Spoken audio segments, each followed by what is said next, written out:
Life in the 1950s. Candlelit dinners without electricity. A timeless lesson in gratitude. My friends, permit an old man a moment of indulgence, for memory is a curious thing. It does not call at the appointed hour, nor does it arrive politely by the front door. Rather, it slips through some crack in the heart, carrying with it the scent of wood smoke or the faint flicker of candlelight, and suddenly we are children again. And so it is with me whenever I recall those evenings of the early 1950s when our little American town would, at the whim of storm or failing wires, be thrust into darkness, when electric bulbs surrendered to the night, and our humble home was lit by nothing more than a trembling flame. It was then that supper, so ordinary by day, was transformed into something rare and extraordinary. The house itself was modest. Wooden boards, weathered by wind, a narrow porch where boots were left in mud and snow, a kitchen that smelled faintly of flour and coal dust. Yet when the lamps went out, when the familiar hum of the icebox died away, and the radio's voice was silenced mid-sentence, that same house seemed to expand into a theater of shadows. Each flickering candle played its part, casting tall silhouettes that danced upon the walls as though invisible actors had stepped forward to perform for our amusement. Our table, scarred by years of knives and elbows, became the altar of these nightly rites. There was never any grandeur upon it. Bread, often coarse and baked by my mother's diligent hands, a bowl of potato stew, perhaps a jar of preserved beans, and on fortunate evenings a small roast if the farm had been kind to us. Yet in the dim light, even the simplest of dishes seemed infused with a grace that daylight never revealed. I can still hear the faint clink of spoon against bowl, the rustle of napkin, the sigh of wind pressing at the shutters outside. My father in those hours found his voice. He was not a man of many words by daylight, being content with the toil of his hands and the solemn company of tools and fields. But when electricity failed and silence fell heavy, he would speak of his youth, of days spent in forests hunting with his own father, of the hardships endured when the depression gnawed at the country's bones. His voice, deep and steady, seemed to grow larger in the candle's glow, as though darkness itself compelled him to fill it with story. And my mother, she stitched. Her fingers, nimble and tireless, moved across fabric even as her eyes softened at father's tales.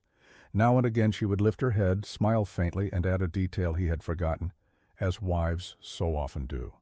Her presence was not loud, yet it steadied the whole scene as the candle's flame steadies the trembling air around it. We children, restless in daylight, became docile in the hush of night. Our games found new form in the shadows. Rabbits leapt across the wall. Castles rose and crumbled upon the ceiling.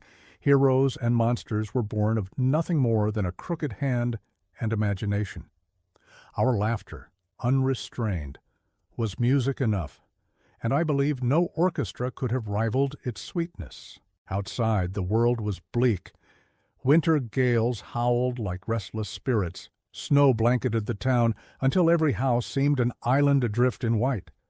Or else summer storms raged, shaking windows with their thunder. But within, by the grace of those candles, we were safe, enclosed, whole. The world beyond the door might vanish entirely, and still, within that fragile circle of light, life was abundant. There was one night, I recall, with peculiar clarity. The storm had been fierce, tearing branches from the elm that stood before our porch, and the town had been without power for 2 days. Food was meager, tempers worn thin.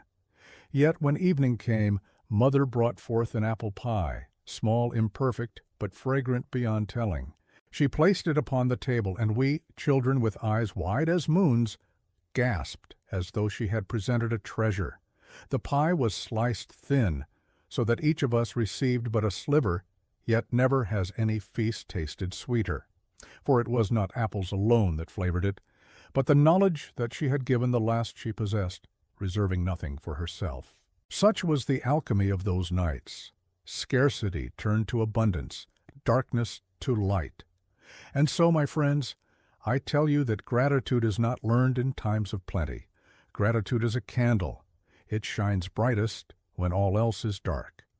In those evenings of want, we discover the true wealth of life, the company of one another. Today, each person gazes into a screen of their own, bathed not in candlelight, but in the harsh glow of devices. And yet I would surrender every gadget, every convenience, for but one more evening at that table, one more hour, to watch my father's shadow bend across the wall, one more moment to taste the laughter that rose from nothing more than bread and stew. We children grew, as children do. The wires became stronger, storms less feared, and soon the nights of candlelit suppers faded into memory. But memory is stubborn, and it lingers, carrying the scent of wax and wood smoke, the sound of spoons and stories, the touch of warmth upon a weary hand. And whenever life tempts me to complain, to sigh at what I lack, I recall those nights and whisper to myself, we had so little, yet we had everything. So let this be my counsel to you, as one who has lived long enough to see abundance mistaken for joy. Treasure what you have, however small. If the light should fail tonight, do not curse the darkness. Light a candle, gather your family close, and listen. You may find that happiness was waiting there all along, in the simplest of places, beneath the quietest of flames.